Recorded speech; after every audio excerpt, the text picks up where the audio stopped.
자, 이제 국내 상황으로 이제 돌아와 보겠습니다. 국내 상황에서도 제일 관심 사안 바로 국민의힘 상황이 아닐까 싶어요. 그 얘기를 해보겠습니다. 조선일보 1면입니다. 이준석 국민의힘 대표 당원권이 정지됐죠. 집권 2달 만에 여당 내분이다. 이준석 대표 당원권 6개월 정지, 성상납 증거 인멸 교사 의혹, 윤리위가요 심야 회의 끝에 중징계 결정을 내렸습니다. 이 대표는 납득 못한다. 사퇴를 거부하고 있습니다. 정미경 의원님께 안 여쭤볼 수가 없어요. 지도부이시기도 하니까. 혹시 예상을 훨씬 뛰어넘은 윤리위 결정이 나온 겁니까? 어떻습니까? 예상보다 좀 심한 결정이 나왔다고 보여지지요. 왜냐하면 그 이제 법률가들은 기본적으로 그 어떤 비위 사건이 이제 드러났을 때 사실 어떤 그러니까 누구도 부인할 수 없는 어떤 수사나 재판의 결과물이 나왔을 때 그걸 보고 보통 윤리위에서 징계를 하거든요. 근데 이제 이 경우에는 아직 지금 결과물이 나오기 전이니까 법적으로 이런 상황에서 있기 때문에 아마 이준석 대표 본인도 받아들이기가 좀 어렵지 않았을까. 예. 좀 상식적이지는 않죠. 그럼에도 불구하고 아무튼 윤리위에서 이제 결과가 나왔으니까 그러면 저희는 이제 지도부로서는 어떤 식으로든 빨리 이 혼란을 초유의 사태고 누구도 상상할 수 없는 일이 벌어졌기 때문에 이 혼란을 빨리 이제 안정화시키고 수습하고 이 국면으로 들어갈 수밖에 없는 거예요. 그래서 이제 어제 이제 그 권선동 원내대표를 중심으로 해서 그 이제 최고위원들이 회의를 열고 예, 이제 결론을 내렸습니다. 근데 결론을 내리는 게 지금부터는 우리는 정치적으로 뭔가 할 수가 없습니다. 이 문제만큼은. 그래서 이제 당원 당규를 꼼꼼히 잘 살펴서 다 검토하고 누구도 이의를 제기할 수 없을 정도의 그 사무처에서 그 어떤 안이 나왔어요. 검토안이. 예, 그래서 저희가 다 살펴보고 그래서 이제 권성동 원내대표의 그 직무대행 체제. 그러니까 이거는 사고로 보는 거죠. 그래서 이제 당원권 정지 6개월 이후에 다시 이제 이준석 대표가 복귀할 수 있는 그런 이제 그 검토안이 나왔더라고요. 아, 그래요? 예. 자, 그런데 이준석 대표는 이 결정에 대해서 예상은 했습니다만 쉽게 받아들이지 않는 분위기예요. 그 기사를 살펴보도록 하겠습니다. 국민일보 3면입니다. 예견됐던 이준석의 극렬 저항, 친윤 세력과 사생 결단 전망이다. 참말로 그거잖아요. 그래, 나를 건드려 한판 붙어보자. 둘 중에 누가 고꾸라지는지 붙어보자. 그런 걸까요? 윤리위 소명을 마치고 나온 이준석 대표의 모습도 사진으로 볼 수가 있습니다. 그런데 중앙일보 4면 기사도 보겠습니다. 일정을 전면 취소한 이준석, 2030 당원 기반해서 여론전을 펼치는 전략을 할지 여기에도 초미의 관심이에요. 극렬 저항이라는 제목 아까 나왔잖아요. 국민일보 3면에. 보통 국민의힘은 월요일 날 최고위원회의를 합니다. 혹시 당원권이 정지됐지만 이준석 대표 자신이 그랬잖아요. 나는 아직도 당대표다. 그렇다면 월요일 날 최고회의에 등장할까요? 관련해서 권성동 원내대표 얘기 좀 들어보시고 이어가 보도록 하겠습니다. 이것을 이제 사고라고 봤을 때는 직무대행 체제고요. 고리라고 봤을 때는 그러니까 대표가 완전히 이제 없는 것으로 해석할 때는 권한대행이 된다고 그렇게 실무자로부터 보고를 받았습니다. 어제 그 순간 그 표를 발표한다고 지금 보신 거예요? 그렇습니다. 예. 이준석 대표가 불복을 할 텐데 불복을 하더라도 계속 권한대행 체제가 됩니다. 그렇게 해석합니다. 그럼 월요일 최고위는 이준석 대표가 없는 상태에서 열리게 되는 거네요? 그렇습니다. 당원권 정지 효력이 이미 발생을 했기 때문에 당대표 직무대행인 제가 회의를 주재합니다. 자신이 대표가 지금 사고인 상태에서 없기 때문에 원내대표가 직무대행 체제라는 것을 언론, 기자들 앞에서 밝힌 거예요. 그런데 앞서도 얘기 드렸지만 이준석 대표는 이 결정에 상당한 불만을 갖고 있는 것을 넘어서 앞으로 정면 대결, 앞으로 국민일보 3면 제목 있죠? 사생 결단하겠다는 의지를 내비치고 있어요. 이준석 대표 얘기 마저 들어보시고 이어가 보도록 하겠습니다.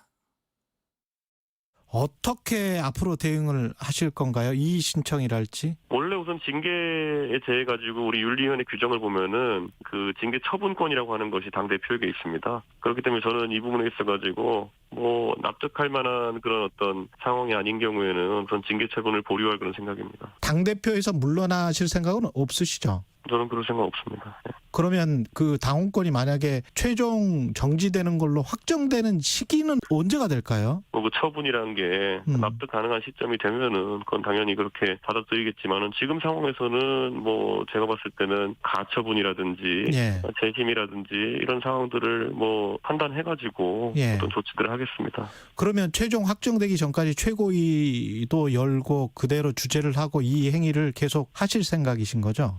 어차피 최고위라는 거는 다음 주 월요일에 이제 열게 돼 있으니까요. 예. 주말간에 또 판단을 해봐야죠 또. 만약에 최종 확정도 당원권 6개월 정지로 나오면 그때는 어떻게 하실 생각이세요? 그것도 판단해봐야죠 뭐. 예. 그때 가서 예. 자진 사퇴 문제는 전혀 고려하고 있지 않으시고요. 뭐 고려하고 있지는 않습니다. 네. 저 모습 뭐냐면 모두 발언 안 하겠다고 마이크를 그냥 확 꺾는 거예요. 계속 이렇게 확 꺾고 있습니다. 자, 그런데 신경민 의원님 보세요. 앞서 권성동 원내대표는 월요일 날 최고위원회 때 이준석 대표 없이 권한대행, 직무대행인 내가 주재합니다 했는데 지금 이준석 대표는 라디오 인터뷰에서 최고위원회 나갈지를 일단 주말에 판단하겠다. 아니, 진짜 만약에 나가는 상황 연출되면 진짜 시체말로 그때 아사리판 되는 거예요. 뭐 나가세요 막 고성 나오고 그럴 수 있어요 진짜. 그야말로 저작거리 아사리판으로 가는 거고요. 네. 저 인터뷰 시점과 권성동 원내대표의 그 회견 시점은 몇 시간의 차이가 있습니다. 네. 일단 금요일 새벽에 징계 처분 결정이 나왔고 그다음에 8시 무렵에 KBS 라디오에 나가서 이준석 대표가 저렇게 얘기를 했고 네. 그다음에 이제 오전에 회의를 거친 뒤에 권성동 원내대표가 직무대행의 자격으로서 저렇게 얘기를 한 거거든요. 네. 그러니까 그걸 놓고 보면은 저것을 그냥 단일 시점에 놓고 보면은 야 월요일 날 아사리판으로 가겠구나 이렇게 되는데 지금 저 직무대행 체제 그리고 징계 처분의 발효 시점이 즉시 발효한다라는 걸 놓고 보면은 이준석 대표는 카드 하나를 잃어버린 겁니다. 이게 이준석 대표는 저 인터뷰로 하는 시점에 내가 최고위원회를 주재하는 대표로서 가가지고 일단은 징계 처분을 무효화 내지는 뭐 보류 내지는 뭐 이런 조치를 취할 수 있다라고 얘기를 한 거예요. 근데 그게 현실적으로 가능하지 않게 됐습니다. 바로 발효하고 직무대행 체제로 권한이 넘어갔기 때문에 최고위원회에 참석 자체가 불가능하게 된 겁니다. 그러니까 이 대표는 지금 여러 가지를 생각을 한 거예요. 징계위원을 해촉할 수도 있고 징계위의 처분에 대해서 승인을 해야 되거든요. 그걸 내가 승인을 안 할 수도 있고 뭐 이런 건데 이거는 이제 끝났고 그다음에 법원으로 달려가는 방안. 법원도 본안과 가처분을 같이 낼 수 있죠. 그러면 가처분은 사실 다음 주 안에 나오게 됩니다. 근데 가처분이 뭐 어떻게 될지는 모르겠지만 네. 가처분이 인용되게 되면은 날개를 다는 거고 만약에 기각되게 되면은 끝나는 겁니다. 그러니까 플러스 마이너스가 같이 있고요. 네. 재심을 청구할 텐데 재심위원들을 그대로 윤리가 하게 되거든요. 그럼 별 의미가 없죠. 그러니까 그것도 카드로서 별로 적당하지는 않죠. 할 수는 있지만 실익이 없는 겁니다. 그렇게 따지면 지금 권성동 그 직무대행이 제시하는 건 뭐냐면 6개월 후에 돌아오세요라는 거거든요. 근데 그 말을 믿을 수가 있느냐라는 거죠. 6개월 동안에 무슨 일이 어떻게 벌어질지 모르는데 그러네요. 이게 지금 뭐 애들 장난하는 것도 아니고 6개월 쉬었다 오세요. 지금 이 얘기거든요. 근데 6개월 쉬는 게 이게 과연 가능하겠느냐. 사퇴 압박이 일단 있을 거고요. 최고위는 최고위원들이 사퇴하면은 그냥 대표도 무너지게 돼 있습니다. 그래서 최고위원들이 어떤 태도를 취할지도 지금 궁금해지는 대목이고요. 아마 사퇴 압박을 지금 본인은 나는 절대 사퇴 안 한다고 그러지만 네. 현실적으로 그것을 이겨낼 수 있을 것인지 지금 이준석 대표가 그 이후에 네. 저 방송 이후에 침묵 모드로 들어가서 지금까지도 침묵을 유지하고 있는 것은 네. 아직 결정을 하지 못했다는 얘기고요. 아하. 내일이나 아니면 월요일쯤 해서는 이준석 대표의 항전 모드가 나올 텐데요. 네. 만약에 사생결단으로 나온다 그러면은 국힘당은 정말로 내전 상태로 들어가는 거지만 그 전에 뭐 설득 작업이 있겠죠. 네. 이런 가운데 앞서 우리 정미경 의원님이 지도부가 생각하는 그 예상보다 더 뛰어넘는 징계 수위가 높은 게 결정 나왔다고 말씀하셨잖아요. 그걸 좀 들여다볼게요. 동아일보 기사입니다. 동아일보 사면 보니까요. 결국 이준석 징계 결정타가 된 7억 투자각서 이겁니다.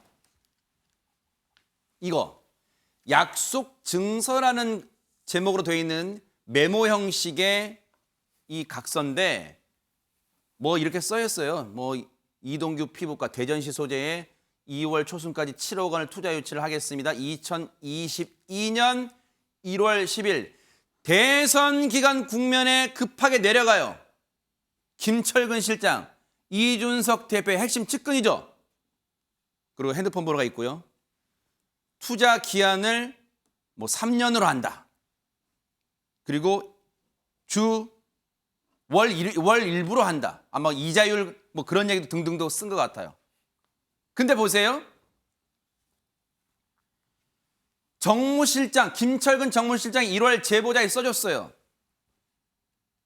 왜 써줬을까요? 궁금하잖아요. 이 내용을 읽어볼게요. 본인의 일이 아님에도 불구하고 김철근 당대표 정무실장이 7억 원이란 거액의 투자 유치 약속 증서 작성을 단독으로 결정했다고 믿기 어렵다. 이 같은 점을 고려했을 때 이준석 당원의 소명 역시 믿기 어렵다고 판단한 게 윤리위의 판단이에요.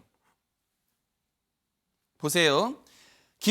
여기서 시작합니다. 기사가. 김철근 실장은 올해 1월 10일 대전에서 이 대표의 성상납 의혹 제보자인 장모 씨를 만나 의혹을 올라갑니다. 무마해주는 조건으로 투자각서를 작성했다는 의혹에 대해서 김철근 실장도 소명했죠. 전면 부인했어요. 투자각서를 작성한 것은 사실이지만 투자 결정은 이 대표와 무관한 개인적인 일이라는 겁니다. 하지만 윤리는 사실 확인서와 투자각서가 같은 날 같은 장소에서 작성됐고 녹취록에서 김 실장이 장 씨의 투자 약속 이행 요구에 이의를 제기하지 않은 점 등을 들어서 김 실장의 소명을 믿을 수 없다고 판단했고 또 어제 모 방송은 녹취까지 공개를 했어요. 정미경 의원님 제목처럼 저 각서가 이준석 대표를 발목을 단단히 잡게 된 결과를 낳은 거예요. 어떻습니까? 일단 그렇게 보여지죠. 상식적으로. 이 각서 부분은 조금 이상하잖아요. 왜 저런 각서를 써줬지 이렇게. 근데 이제 그 김철근 수사 기관이 아니니까 사실은 김철근 실장하고 이 제보자 장모 씨하고 서로 원래부터 아는 사이인지 아닌지가 또 검토가 돼야 되는 거예요. 두 사람이 그 전부터 원래 아는 사이였다면 또 얘기는 달라질 수가 있으니까 아무튼 그런 얘기들이 많이 나오고 있으니까요.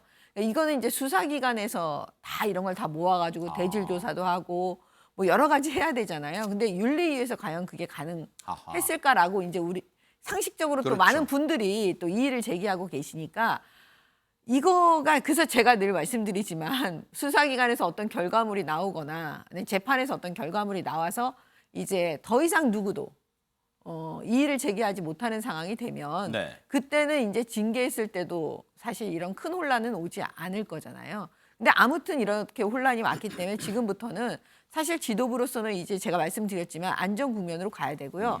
이준석 대표도 저는 이걸 받아들여야 된다고 생각을 해요. 지금 당이 이제 혼란을 겪은 건 아무튼 이런 상황이 됐잖아요. 맞아요. 우리가 받아놓은 성적표란 말이에요. 네. 그럼 이걸 가지고 다시 또 혼란에 들어가는 건 저는 그거는 그렇게 해서는 안 된다고 생각을 해요. 네. 그러니까 이준석 대표도 이 주말에 네. 그 곰곰이 아마 그 고민을 할 거예요. 아하. 그리고 이제 저도 사실은 이준석 대표에게 얘기를 했고, 왜냐하면 지금 혼란을 우리가 그 극복하고 안정의 길로 가는 게 우리 모두의 사명이고 또 책임이다. 여기서부터 아하. 다시 새로운 시작일 수가 있잖아요. 또 그게 윤석열 정부를 위한 거기도 하잖아요. 그렇죠. 네. 그다음에 제가 늘 말씀드리지만 그 윤석열 대통령, 윤석열 정권과 우리 국민의힘은 한 몸입니다. 아무리 뭐 얘기해도 결론은 한 몸이에요. 같이 가야 되고 그다음에 지도부는 아무튼 그 뒷받침을 윤석열 대통령은 뒷받침해야 돼요. 네. 그렇기 때문에 네. 이준석 대표도 이런 지금 현재 이 권선동 원내대표가 그 직무대행 체제로 가는 거, 그다음에 이게 다 검토가 됐거든요. 당원 당규에. 그러니까 이거에 동의를 해줄 거라고 저는 보고 있습니다. 아하. 국민일보 3면 기사 보니까요. 이런 기사가 실려 있습니다. 국민일보 3면 보니까 헌정사상 최초의 30대 당대표 정치 인생 최대 위기 봉착했다. 김효은 평론가 진짜로 그런 생각은 들겠네요. 한때는 정치권의 센세이션을 불러일으켰던 이준석 대표인데 지금은 풍전등화가 됐습니다. 그러니까요. 작년에 대선을 앞두고 30대 대선 당대표 그러면서 정말 뭔가 국민의힘이 그러면 앞으로 어떤 정권 교체를 할 수 있는 역량이 있는 당인가? 한번 기회를 좀 줘보자 이런 게 있었습니다. 그런데 1년 만에 이준석 당대표가 정말 그 울먹이면서까지 내가 정말 선거를 이렇게 이겼는데도 아무도 나를 칭찬해 주지 않더라. 이런 얘기까지 국민들 앞에서 하는 상황이 됐습니다. 그래서 저는 국민의힘의 정당 이름을 요즘 자꾸 되새겨 봅니다. 국민의힘이라고 이름을 지었을 때는 국민들한테 힘을 주겠다. 아니면 국민들의 힘을 받아서 정치를 잘하겠다라는 그런 의미일 텐데 지금은 약간 옛날에 약간 비아냥거린 것처럼 정말 국민의 힘으로 갈지 정말 국민의 짐으로 갈지를 결정하는 저는 기로에 서 있다고 보고요. 저는 지금이 가장 최대 위기가 아닌가 싶습니다. 저는 국민의힘도 그렇고 이준석 대표도 지금 벼랑 끝에 서 있어요. 여기까지 얼마나 싸우면서 왔습니까? 그리고 당원권 6개월 정지라는 중징계를 내렸고 그런데 여기에서 이준석 대표가 또 사생 결단의 깃발을 들고 나왔을 때는 네. 저는 뭐 국민의힘은 거의 공멸로 간다고 아하. 보기 때문에 네. 어쨌든 그 이준석 대표도 향후 다시 정치에 어떤 거를 제기를 하려면 안에서 사생 결단을 하는 것이 맞는 것인지 그리고 아니면 밖에서 어떤 여론을 통해서 본인의 지지나 세를 다시 얻는 것이 바람직한지 그런 거를 결정을 해야 될 것 같고요. 이 과정 속에서 국민의힘도 그러면 정말 그 선출된 30대 당 대표를 쫓아내기 위해서 권력투쟁의 과정이 아니었다라는 거를 국민과 당원들한테 명확히 보여주고 정말 집권 여당으로서의 정말 최소한의 책임 정치를 해야 한다. 정말 강력하게 저는 촉구하고 싶습니다. 시간 관계상 기사 좀 쭉 읽어보고 문인철 평론가님 얘기를 들을게요. 한국일보 6면부터 쭉 보겠습니다. 비대위냐 조기 전대냐 셈법 복잡해진 직무대행 권성동. 뭐 일각에서는 그래요. 정치권 국회 출입기자들이 그런 얘기 합니다. 권성동 원내대표 머릿속에는 지금 조기 전대하는 거는 임기가 그냥 이 보궐로 채우는 거기 때문에 별 이득이 없다. 뭐 등등등 뭐 판단할 거라는 거예요. 단언하진 않겠습니다. 제가 뭐 취재한 건 아니니까. 뭐 그런 얘기가 나온답니다. 그다음 기사 하나 볼게요. 근데 셈법 복잡한 사람 또 있습니다. 새 당대표 뽑을 수 있나 놓고 이견. 벌써부터 당권 신경전이다. 당권 도전한 사람이 여러 대 있죠. 누군지 그 면면을 보여드릴게요. 그다음 기사 보여주세요. 어떤 사람들이 당권 노리냐. 안철수, 정진석, 김기현 등 차기 당대표 후보들 상황 예의주시하고 있습니다. 바로 이 사람들입니다. 그러다 보니까 문인철 평론가님, 이준석 대표 머릿속엔 지금도 그런 생각이 있는 것 같아요. 오래전부터 큰 선거 2번이나 이긴 당대표를 몰아낼 계획이 착착 진행되고 있었다고 이준석 대표는 언론 인터뷰 등을 통하면 행간의 의미가 그렇게 느껴집니다. 아무리 30대고 영선 출신 대표라 해도 그렇게 남탓만 하면 안 되죠. 본인이 이제 리더십을 당 대표로서 발휘를 해야 되는데 그래서 자꾸 불평만 하고 싸움꾼처럼 이렇게 이제 누가 자기에 대해서 부정적인 것을 비치면 그냥 바로 이렇게 대응하고 그런 모습이 국민의힘을 더 힘들게 했었는데요. 저는 이준석 대표의 정치적 멘토가 누구일까 그 생각을 한번 해봤어요. 해보니까 이건 뭐 사실관계를 확인한 것은 전혀 아니고 제 혼자 추측한 건데요. 김종인 전 위원장이 멘토가 아닐까 그런 생각이 들었습니다. 지난 대선 때도 2번씩이나 이준석 대표가 나가버렸잖아요. 그것도 김종인 위원장이 예전에 그랬었고 그리고 김종인 위원장은 우리가 잘 알다시피 박근혜 대통령 시절 선거 캠프에서 있었고요. 그리고 문재인 대통령 때도 그때 국회의원 선거 때 있었고 그리고 이번에 윤석열 후보 캠프에도 있다가 이 세 사람이 다 대통령이 되었지만 마지막에 꼭 나왔어요. 끝이 안 좋았어요. 그래서 그 중간까지는 어떤 장악력을 발현되는 이렇게 나가버리고 또 막 여러 가지 좀 잡음을 크게 내고 그런 게 도움이 됐지만 결과적으로는 뒤가 안 좋았거든요. 그래서 이준석 대표도 그러한 부분을 이렇게 따라서 하고 있는 게 아닌가. 그걸 계속 하다 보니까 지금 마지막은 아니지만 이렇게 또 안 좋은 상황이 됐지 않는가. 그런데 이제 이준석 대표나 국민의힘의 둘 다 큰 이익인데요. 저는 이게 어떻게 흐를까 하는 이준석 대표에 달렸다고 봅니다. 이준석 대표가 우리가 잘 알다시피 뭐 방송도 많이 오고 언론에 나가서 이렇게 여러 가지 멘트를 많이 하잖아요. 근데 저는 그걸 딱 멈추고 묵언을 했으면 좋겠어요. 물론 이준석 대표의 그동안 성향을 보면 그렇게 할 수 있을까? 말을 않고 참을 수 있을까? 그게 참 불안해 보이지만 근데 저는 정말 권유하고 싶습니다. 그리고 그걸 언제까지 하느냐. 경찰 수사가 결과가 나왔을 때 그리고 본인이 무혐의가 됐으면 얼마든지 재심을 하고 다시 그냥 금이 한양은 아니지만 화려하게 복귀를 할 수 있습니다. 그때까지만이라도 좀 말을 삼가하고 또 막 적극적인 대응하지 말고 기다렸다가 정말 이렇게 자신 있으면 경찰 수사 결과를 보고 나서 대응을 했으면 본인도 새로운 기회가 될 것이고 국민의힘도 더 나락으로 빠진 일이 없지 않을까 그렇게 생각을 합니다. 기사 쭉 읽어보고 정미경 의원님 얘기 좀 들어볼게요. 조선일보 오면입니다. 윤석열 대통령이요. 이 대표 징계 당원으로서 안타깝다. 이런 입장을 밝혔어요. 이진복 수석이 권성동 원내대표, 이제 지금 대표 직무대행이죠. 찾아가서 면담했답니다.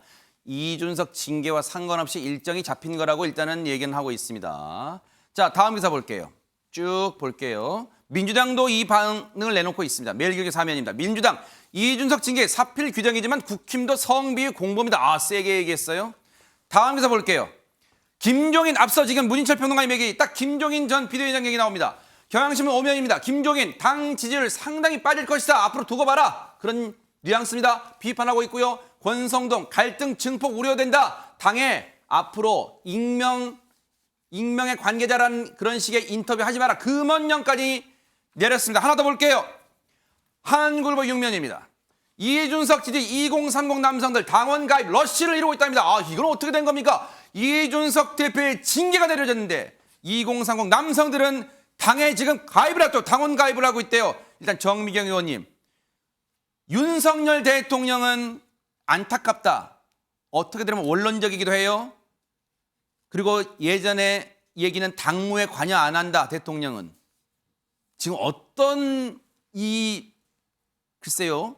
입장이라고 봐야 될까요? 대통령 입장은.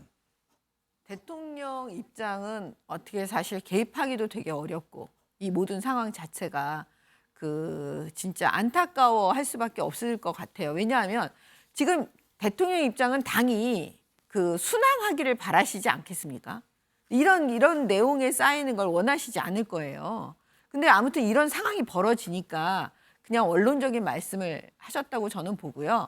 지금 저도 포함해서 그렇지만 이준석 대표를 설득하고 있습니다. 어허. 예, 왜냐하면 당 대표기 때문에 그 또 이 모든 거에 또 책임이 있을 수가 있잖아요.